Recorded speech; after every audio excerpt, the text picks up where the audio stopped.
Bonjour, je suis Shadia de Zen Harmonia, psycho-énergéticienne, et je vais vous parler de la blessure de trahison qui fait partie des blessures de l'âme décrites dans les livres de Lise Bourbeau. Vous pourrez voir mes autres vidéos où je vous explique les caractéristiques des autres blessures. Et dans la vidéo d'introduction des 5 blessures, je vous explique pourquoi on appelle cela les blessures de l'âme et je vous donne également des clés pour commencer à vous introspecter et peut-être même réussir à vous en libérer. Je suis psycho-énergéticienne, donc je travaille moi avec ces blessures déjà sur un plan émotionnel et psychologique, bien comprendre comment vous fonctionnez et quels sont les schémas que vous avez mis en place, parce que quand on les voit, quand on commence à mettre en conscience, on peut commencer à apporter des modifications à son comportement. Mais je vais également, grâce au magnétisme, aux énergies, travailler sur un plan transgénérationnel et karmique, c'est-à-dire que je vais libérer les mémoires liées à cette blessure qui ont été transmises de génération en génération, mais que votre âme a aussi ramené dans cette vie d'autres incarnations. Donc là, je vais vous parler de la blessure de trahison. C'est une blessure qui va être réactivée entre 2 et 4 ans. Donc je rappelle que ce sont des blessures de l'âme. Donc elles sont déjà dans votre mémoire, il suffit de pas grand-chose pour qu'elles soient réactivées. Bien sûr, c'est dans l'inconscient, ce n'est pas quelque chose dont on a conscience. Mais donc cette blessure va être, ces blessures vont être vécues dans l'enfance, dans la petite enfance, mais on va quand même garder un peu notre innocence dans l'enfance. C'est vraiment à partir de l'adolescence, à partir de l'âge adulte, qu'on commence vraiment à porter ces masques avec beaucoup plus de constance. Donc cette blessure, elle va être réveillée entre 2 et 4 ans avec le parent de sexe opposé. C'est souvent un enfant qui a souffert de ne pas voir ses attentes d'attention comblées. Il s'est senti trahi ou manipulé dans sa connexion amour, mais aussi dans sa sexualité. Il a perdu confiance en ce parent après avoir été témoin de promesses non tenues, de mensonges ou de marques de faiblesse. Il a jugé ce parent de ne pas prendre ses responsabilités. Ça peut être, par exemple, un petit garçon qui est très proche de sa maman et à un moment, il se rend compte qu'elle dit un mensonge. Alors, ça peut être à quelqu'un qu'il aime, à une de ses sœurs, et donc là, il va lui se sentir trahi. Un autre enfant aurait peut-être pu se sentir abandonné et rejeté. Mais comme lui, il a cette blessure à travailler, c'est la trahison. Et il va avoir une petite perte de confiance, mais au fur et à mesure, il va avoir de plus en plus cette perte de confiance avec les femmes en général. Donc, quel masque il va porter? Il va porter le masque qu'on va appeler le contrôlant. Et sa plus grande peur, c'est la dissociation, la séparation et le reniement. Donc, dans les livres de Lise Bourbeau, effectivement, il y a une description physique que je ne donne pas dans ces vidéos, mais que vous pouvez retrouver facilement, elles sont sur Internet. Donc, je ne les donne pas parce que, avec mon expérience, je me rends compte qu'au fur et à mesure des étapes de vie, on va être plutôt dans un masque et parfois dans l'autre. Donc, selon la période où l'on est, on va porter tel masque, donc on va avoir tel corps. Et puis, une autre période, c'est plutôt l'autre masque qui est prédominant, donc on va changer de corps. Ça arrive souvent. Il faut aussi savoir que dans le milieu professionnel, on peut par exemple avoir la blessure de trahison prédominante. Et du coup, c'est ce masque-là qu'on va vraiment porter dans son milieu professionnel. Mais par exemple, au foyer, si on a une blessure d'abandon, bien souvent, on va revivre la blessure d'abandon. Ça ne veut pas dire qu'elle ne rejaillit pas parfois dans le foyer. Donc, quelle est l'attitude et le comportement de celui qui porte la blessure de trahison, du contrôlant? Donc, le contrôlant, lui, il fait tout pour convaincre de sa forte personnalité. Il n'est pas en contact avec sa vulnérabilité et se montre fort. Il tient à ce que les autres sachent ce dont il est capable. Il utilise ses qualités de chef pour imposer sa volonté. Alors attention, parce que par rapport à la blessure d'injustice. C'est quelqu'un, vous savez, si vous avez écouté la blessure d'injustice, qui ne va pas montrer ses émotions, qui est très stoïque. Bon, c'est pareil là pour celui qui a la blessure de trahison, il ne va pas montrer sa vulnérabilité, mais contrairement à celui qui a la blessure d'injustice, il ne va pas montrer son émotion, mais il ne va pas attaquer. Celui qui est dans la blessure de trahison, pour ne pas montrer sa vulnérabilité, il va attaquer, se montrer fort. Alors que celui qui est dans la blessure d'injustice, il ne va pas montrer ses émotions, mais il va plutôt partir dans une justification. Celui qui est dans la blessure de trahison, il va imposer son point de vue, il ne justifie pas. C'est comme ça, c'est pas autrement. Il y a vraiment, ce qu'on pourrait dire effectivement, une qualité de chef, mais de chef tout puissant. C'est aussi quelqu'un qui est beaucoup dans la performance pour qu'on le considère comme étant très responsable. Il croit qu'être responsable, c'est être un chef.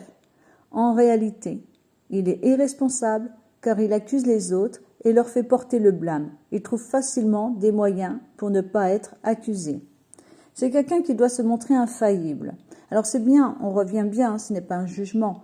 L'ego mental, va être dans ce contrôle absolu pour ne pas ressentir d'émotion parce qu'enfant il a été blessé.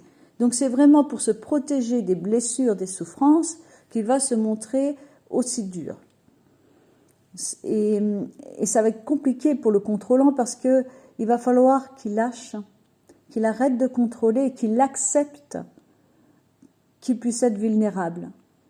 Et ça va être sa manière de pouvoir contourner l'ego pour pouvoir laisser un peu plus de conscience.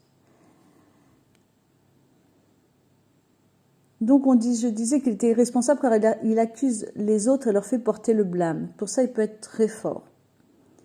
Parce que pour lui, c'est insupportable d'être faillible. Donc c'est quelqu'un aussi qui cherche à être spécial, important et à se démarquer. C'est quelqu'un qui prend de la place. Contrairement à celui qui a blessure de rejet, quand il est dans un groupe, on le voit, il en impose, ne serait-ce que par son physique, sa prestance. Il est impressionné par la prestance d'une personne riche ou célèbre et lui fait facilement confiance. Il en oublie d'être vigilant et s'il est déçu, il en devient méfiant. Il attache une très grande importance à sa réputation. S'il la sent menacée, il est prêt à salir celle de quelqu'un d'autre. C'est quelqu'un qui peut aussi mentir facilement pour se sortir d'une impasse. Par contre, il ne supporte pas qu'on lui mente. Ben oui, parce que quand on est dans la blessure de trahison, on est dans le contrôle. Et quand on est dans le contrôle, on a confiance en personne. Il se méfie de tout le monde. Et il a l'impression que tout le monde va lui mentir. Par contre, lui, il peut le faire. Ben oui, parce que dans son inconscience, quand tu es dans une blessure, tu fais aux autres ce qu'on t'a fait, en fait. Donc, inconsciemment, tu trahis les autres. Et quand tu mens, tu les trahis. Et quand tu mens, tu leur montres qu'ils ne peuvent pas te faire confiance. Et c'est exactement ce que tu reproches aux autres. Donc, ce que tu reproches aux autres, bien souvent, tu le fais. Et là, c'est un tour de ton mental ego qui te fait croire encore que non, toi, tu ne fais pas des choses comme ça. C'est pour ça que tu ne supportes pas chez les autres. Eh ben non, c'est pas vrai. Toi aussi, tu le fais. Pas parce que tu es quelqu'un de mauvais ou méchant ou autre. C'est juste parce que tu es inconsciemment dirigé par une blessure, une souffrance qui n'est pas guérie. Donc déjà, quand tu prends conscience que tu as des mécanismes de défense que tu ne contrôles pas, parce que tu as été blessé, peut-être que tu peux, à ce moment-là, accepter de dire je vais guérir et me pardonner, accepter que moi aussi, parfois, je le fais parce que j'ai été blessé, accepter aussi que les autres me mentent parce qu'eux aussi ont été blessés, et là, déjà, on amorce une ouverture pour la guérison. Tant que l'on campe sur c'est les autres, c'est pas moi, on ne pourra pas aller vers du changement, vers de la guérison, vers de la libération. Ce n'est pas possible. Donc,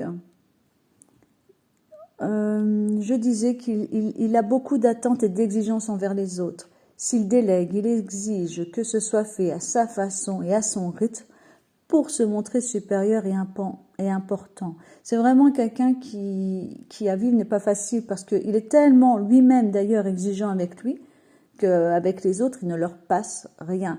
Et lui, il fait tout, c'est un contrôlant. Donc lui, quand il fait, c'est bien fait. Par contre, il supporte pas que les autres fassent différemment. Alors quand les autres font, il faut qu'il fasse absolument comme lui. parce que c'est plus fort que lui. De toute façon, il a du mal à accepter qu'une autre manière puisse être. Si c'est pas comme lui, c'est que c'est pas parfait. C'est aussi une manière de garder le pouvoir. Hein. Celui qui a blessure de trahison, comme il est dans le contrôle, il faut qu'il garde le pouvoir sur tout le monde, sur toutes les choses. Il veut pas être vulnérable, il a peur de sa vulnérabilité, donc il faut absolument qu'il contrôle.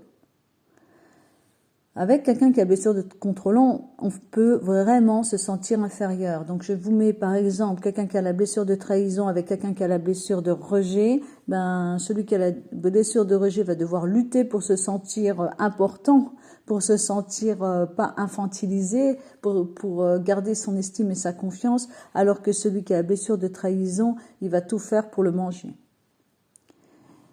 Donc c'est aussi quelqu'un qui aime tout prévoir, pour tout contrôler. Il ne supporte pas qu'on vienne défaire ses plans. Il se croit indispensable et aime penser que les autres ne réussiraient pas sans lui. Il se confie difficilement, ne faisant pas confiance aux membres du sexe opposé. Il ne veut surtout pas parler de ses failles ou faiblesses pour qu'on ne profite pas de lui. C'est quelqu'un qui n'ira pas facilement dans la confidence parce que il a vraiment cette idée que tout ce qu'il pourra dire pourra être tourné contre lui. Donc, il ne s'ouvre pas. Et quand il s'ouvre, c'est attentionné, c'est pour prendre du pouvoir. Et c'est pas une vérité. C'est pas sincère.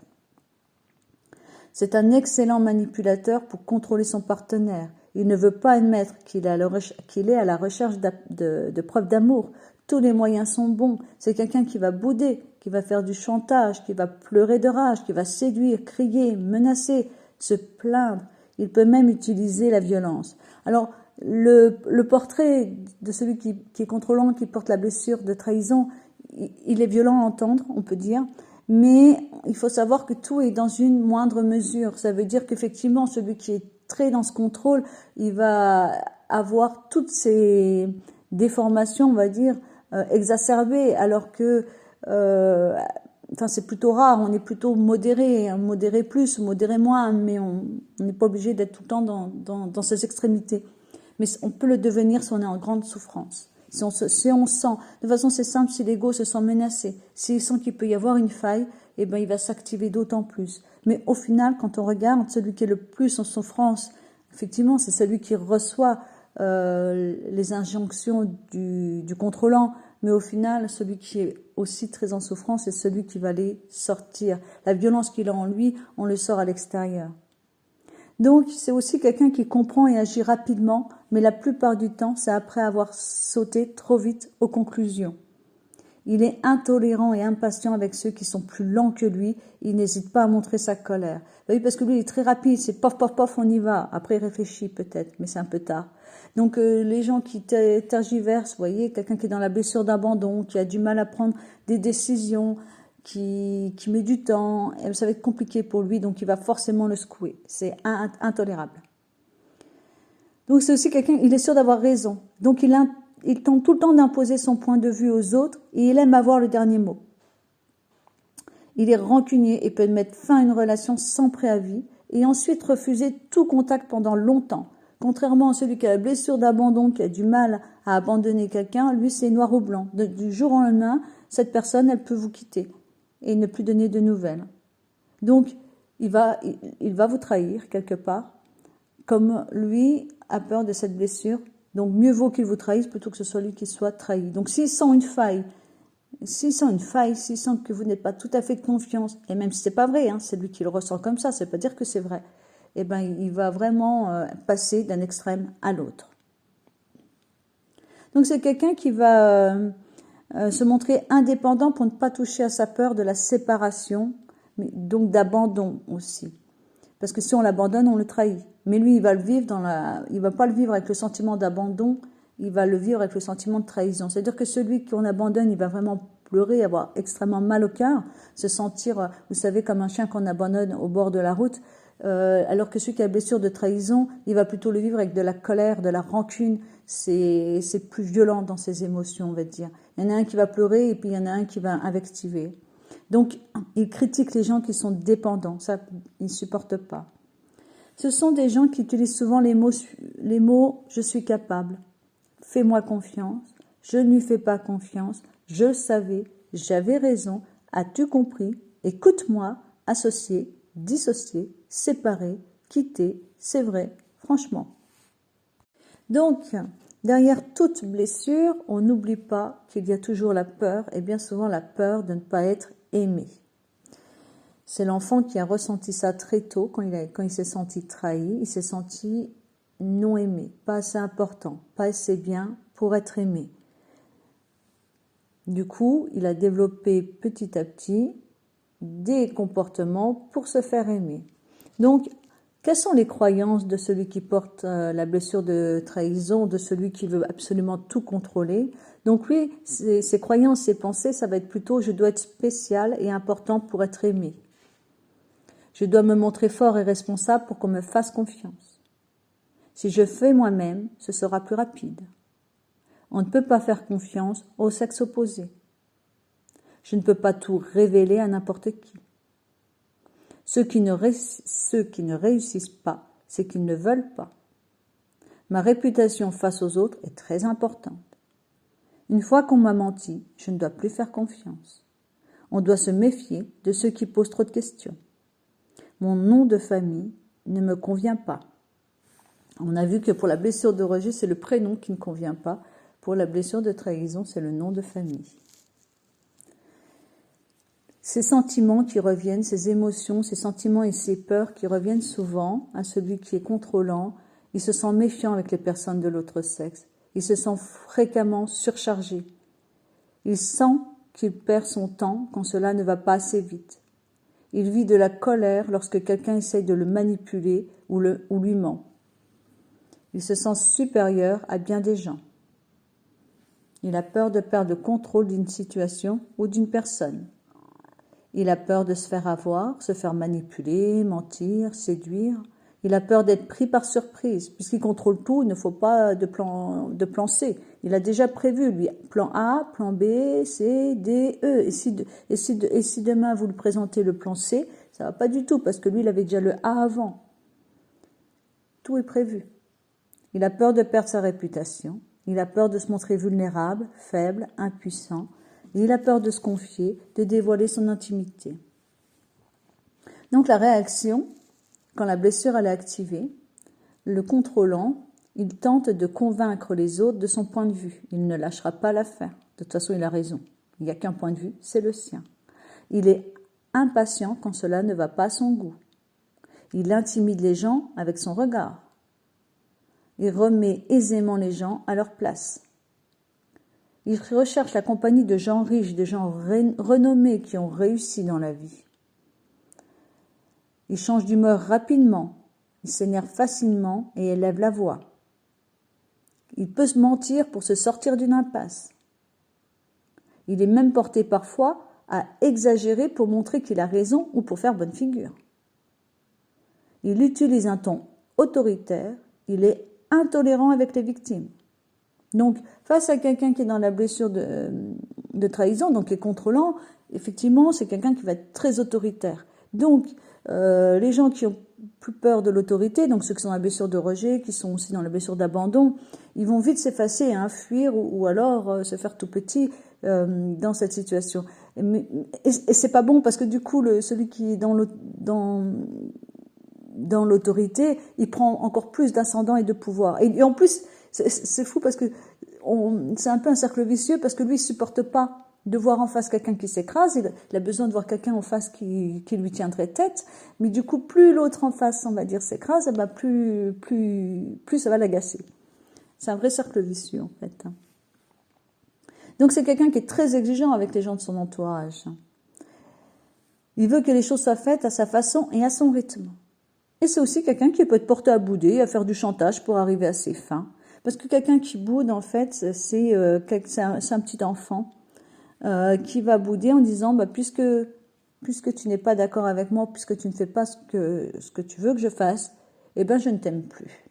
Mais je t'aimerai quand tu reviendras vers moi et que tu vas être dans le comportement que j'attends de toi.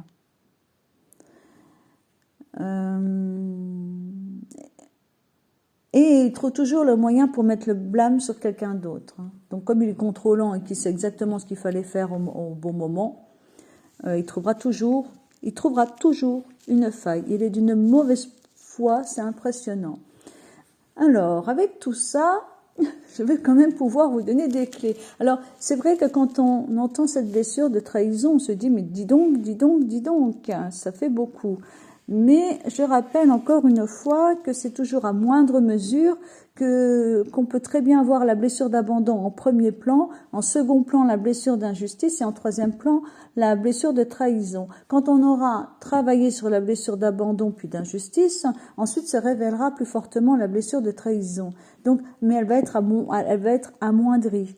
Par contre, si on a la blessure de trahison en premier, on va dire, c'est vrai que ça va être un peu plus compliqué parce que comme on ne fait pas confiance, qu'on veut tout contrôler, qu'on ne veut pas se remettre en question, et puis en plus voir ce côté qui semble sombre, parce que c'est vrai que c'est plus facile, on va dire, ah bah oui, celui qui est dans la blessure de rejet, il va s'effacer, donc il ne va pas me crier dessus, mais celui qui est dans la blessure de trahison, lui, il va montrer qu'il est en souffrance.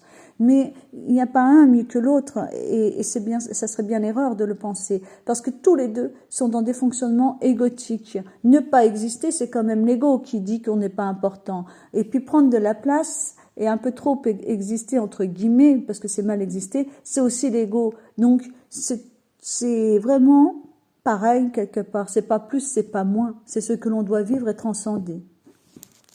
Donc il y a 4 étapes qui nous conduisent à l'expression de nos blessures. La première étape, on vient au monde, on est soi-même. Et c'est cet état que l'on recherche tous, qu'on veut tous reprendre, redevenir. C'est cette innocence, c'est cette conscience de qui on était, sans cet ego, sans ces souffrances. La deuxième étape, on vit la douleur parce qu'on ne peut pas être nous-mêmes à différents âges et dans différents domaines. Donc la troisième étape, on va commencer à faire des crises. On souffre de ne pas être nous-mêmes. Là, il y a la révolte, on râle, on fait des colères. On trouve ça injuste. Et la quatrième étape, on se résigne, on finit par être ce que les autres attendent qu'on soit pour être aimé. Et c'est là que vous trahissez vous-même. Alors ça ne sera pas dans la petite enfance, ça sera peut-être vers 10 ans, 12 ans, vers l'adolescence, mais à un moment, vous allez renoncer à être et vous allez laisser l'ego prendre toute sa place pour ne plus revivre cette blessure. Et là, vous avez trahi votre enfant intérieur, votre conscience. Et c'est peut-être aussi le premier chemin à faire pour se réconcilier avec qui on était vraiment, avec cet enfant, le reprendre par la main et lui dire « Ok, je t'ai trahi, je cesse d'accuser les autres, je cesse d'accuser mes parents, je cesse d'avoir peur de tout le monde. Et on va tous les deux grandir ensemble, de manière à ce que je puisse faire face aux émotions et que je puisse vivre dans cette conscience où les émotions ne vont pas nous terrasser, mais au contraire nous servir à transcender, à guérir, à libérer des mémoires. » Donc, le processus du coup inverse qui va nous permettre de soigner nos blessures. Donc, la première étape, on va essayer de prendre conscience de nos masques. Une prise de conscience de nos masques sans jugement de soi ni des autres. Je rappelle que c'est une blessure d'âme. Je rappelle que vos parents sont vos parents parce qu'ils sont sur votre chemin pour réactiver cette blessure et que eux aussi doivent certainement la guérir.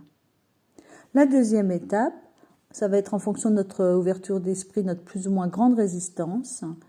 On va un petit peu se révolter lors de cette prise de conscience. On va être en colère après les autres, sans doute, parce qu'ils nous trahissent tout le temps. Mais on va peut-être être aussi en colère après nous-mêmes, parce qu'on s'est dit, mais bon sang, ça fait tant d'années que je souffre de cette blessure à cause d'un tel ou d'un tel, mais surtout à cause de moi, parce que j'ai refusé d'aller regarder cette blessure. Donc cette prise de conscience, elle va être un peu douloureuse, parce qu'elle va nous amener à nous regarder en face. Et la troisième étape, ça va être de se donner le droit d'avoir souffert et d'en avoir voulu à un de ses parents pour en arriver à de la compassion et du lâcher-prise. C'est vraiment prendre contact avec soi-même, avec le pardon, parce que quand on voit, quand on regarde avec sa conscience et qu'on se dit, bah ok, j'en ai voulu à telle personne, mais au final c'est parce que j'étais en souffrance. J'avais des attentes, mais ces attentes, elles étaient erronées, puisqu'elles étaient l'attente de cet enfant intérieur qui était blessé. Et puis, ok, les autres sur mon chemin, ils ont vu cette faille et ils ont appuyé. Et ils ont tout le temps appuyé. C'était pas pour m'embêter. Quand ils ont appuyé sur mes blessures, c'était pour me le montrer, pour que je change. Donc aujourd'hui, je peux peut-être accepter de leur dire merci. Je vais peut-être leur pardonner, mais je vais surtout me pardonner à moi de ne pas avoir réagi et de ne pas avoir vu ces blessures plus tôt. Et donc là, on va dire, ok, il y a de la compassion partout et je vais lâcher prise. Je vais laisser, je vais arrêter. Je ne vais pas dire à mon mental il va partir en disant 8 mai. Ben, il n'y a pas de 8 mai. Laisse faire et les choses viendront. Et à partir du moment qu'on laisse faire, la 4e étape arrive avec une acceptation de soi et des expériences dans sa vie. Je dis tout le temps, c'est comme si, allez, on sort un peu de ce nombrilisme, de cet égo mental, on va essayer d'élever sa conscience et de se regarder d'un peu plus haut. Et puis on va se rendre compte que toutes ces expériences de vie, elles sont là et mises sur notre chemin pour qu'on évolue, pour qu'on grandisse et qu'on arrête de s'accrocher à de vieilles rancœurs, à des vieilles colères, à des vieilles peurs qui ne nous servent plus. Et c'est parce que je vais transcender tout ça que je vais pouvoir évoluer en conscience. Donc c'est vraiment arriver à un point d'observation. Qu'est-ce qui s'est passé? Qu'est-ce qui se passe en moi? Je vais comprendre ce qui se passe. Tiens, c'est ma blessure. Tiens, je réagis de cette manière parce que ma blessure est réactivée. Tiens, je me suis mis en colère. Ah ouais, mais regarde cette colère. Oui, cette personne m'a peut-être agacée, mais au final, qui est en colère? Eh bien, c'est encore l'enfant intérieur qui n'a pas été reconnu et qui piétine, et qui crie et qui gémit. Donc, à partir de tout cela, on va pouvoir observer, comprendre et guérir, ou amorcer en tout cas un processus de guérison. Donc, pour bien aussi regarder comment on réagit, quand notre blessure elle est activée, celui qui est dans la blessure de trahison, donc le contrôlant, il dira souvent il ou elle ne comprend rien, il ou elle agit comme un bébé. Et quand il est dans le processus de guérison, donc quand il va commencer à voir oh là mais qui parle? C'est cet ego blessé. Et donc à partir du moment on va dire hop, conscience, reprends le pouvoir et ne laisse pas cet ego parler ainsi. Et au fur et à mesure que l'on va reconnaître la blessure chez soi ou chez les autres, on va adopter un nouveau comportement et on va vérifier s'il y a eu une promesse, s'il y a eu un engagement, avant d'accuser l'autre de ne pas les tenir. On va faire davantage confiance, on ne va pas sauter aux conclusions, on va apprendre à diriger sans contrôler. Faire confiance, ça ne veut pas dire que vous allez vous faire trahir, que vous ne vous ferez jamais trahir, qu'on ne vous mentira jamais. Mais peut-être que vous pouvez commencer à accepter que l'on puisse vous mentir, que l'on puisse trahir votre confiance sans que cela en soit tout un drame. Dans la vie, il y aura toujours des trahisons, il y aura toujours des gens à qui vous avez fait confiance et qui vous décevront. En même temps, quand on commence à accepter cela, on lâche prise. Oui, ça existe. Oui, je me suis fait avoir. Mon ego va être blessé et puis mon orgueil aussi. C'est pas très grave. Je passe à la phase suivante. À partir de là, puisque vous êtes dans l'acceptation de tout ce qui arrive, vous attirez de moins en moins des situations qui viennent appuyer sur quelque chose à laquelle vous résistez. Tout ce à quoi vous résistez persiste. Tout ce à quoi vous faites face s'efface. Quand je vais contre le flot de la vie, des expériences, tout s'amplifie. Quand je vais pour la vie, dans le flux de la vie, tout coule de source. Je vois qu'on m'a trahi, je passe à autre chose. Je ressens telle émotion. Ok, tu es là, eh ben écoute, je t'accueille. On va essayer de ne pas vivre 3 jours dans la colère. On va peut-être essayer d'aller vers plus de compassion et puis passer à autre chose. Et puis voilà, et petit à petit, Petit à petit, c'est quelque chose que vous allez observer et laisser passer. Ça ne durera pas 3 jours, 3 mois.